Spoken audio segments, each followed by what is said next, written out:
Some people think that post-production is the only place where color correction can happen. Not so with MVS.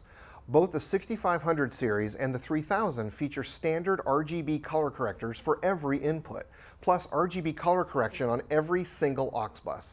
Now that part is a real time saver because you can adjust the feed to an on-set monitor, for instance, right from the switcher. Okay, let me go up here and call up something here. I'm going to call up an XD-Cam machine here, and let's go into turn on the color corrector. So we're going to go into the engineering setup menu. Now these are part of the inputs that we're tweaking. So we're going to go down to switcher, input, select my XD-Cam deck here, and hit color corrector. Now there's a whole bunch of stuff on this screen. So first of all, we have to turn the entire color corrector system on for this.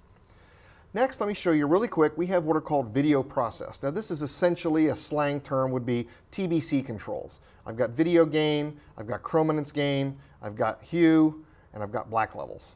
Okay, wow, that looks terrible. So let me hit Unity to clear it out of there, and I'm just going to turn that off. Now what we're really getting into here is the primary color corrector. Now primary color corrector is going to be an awful lot like painting a high-end studio camera. You have all the same kind of handles here. So we can come into here and hit black and adjust the red, green, and blue of the black areas. So if we want to make something look better, or in my case, I'm doing a really good job of making it look worse. So we can change all this stuff. I can come in here, let's do Unity again, come in here and do the whites. So let's say it's not white balanced correctly. I can white balance this a little bit better. Change this, add some green, take some blue out, bring some more in, that kind of stuff, paint it a bit. I can also adjust the gamma of red, green, and blue.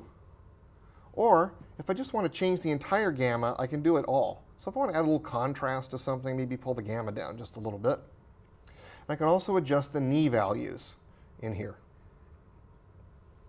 Finally, I have RGB clip, which allows me to set high and low clipping values. And I can do this for every single input into the switcher. Now let's talk about the color correctors on the aux bus outputs. So up here on my multi-monitor, I've got aux bus 1 and 3, and I can route those to anything I want to in here. So I think I'm going to leave it on these flowers. And then I'll come over here and we'll put it right back here on this motorcycle. Now, it's very important to know that we're changing something that has the potential of hitting on air. So there's a kind of a safety feature involved. So we're going to go into engineering setup, and under switcher, we're going to go down here and select key wipe frame memory color corrector. We're going to hit that and go into the color corrector submenu. All this menu does is allow me to turn on the ability to color correct. This is a safety feature because you don't want someone stumbling around another menu and changing one of your on-air monitors. So we're going to turn these two on, and then I'm going to go up here to the aux bus top menu. Now if you're using the ICP 6511 Sony touchscreen, it's going to be on one of these hard buttons right here called aux. If you're using a third party for a 3000, it's the same thing. You're going to hit the menu display and touch aux. It'll take you to the same place. And this is going to look a whole lot like we had on the inputs. You can see here that aux 1 and 3 are the only ones that are enabled to let me turn color correction on. Notice how when I go to aux 2, the whole thing dims out so I can't use it. That's what we enabled back in engineering setup. So let's go ahead and turn aux 1 on. Now aux bus color correction is really great for when you want to paint a studio monitor to match what the camera is seeing.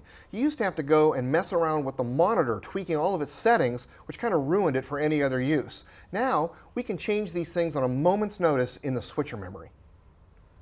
So we're going to turn on aux bus color corrector here. And again, we have the same kind of handles. I can do video process, which again are just TBC controls. So you can see aux bus 1 changing here. But where the real power comes to try to paint this to match a camera is under your primary color correction. So I can tweak the whites, in other words, the sunset shot here. I can put some blue into it. I can take some of the blue out of it. I can take some red down. Maybe it's too bright.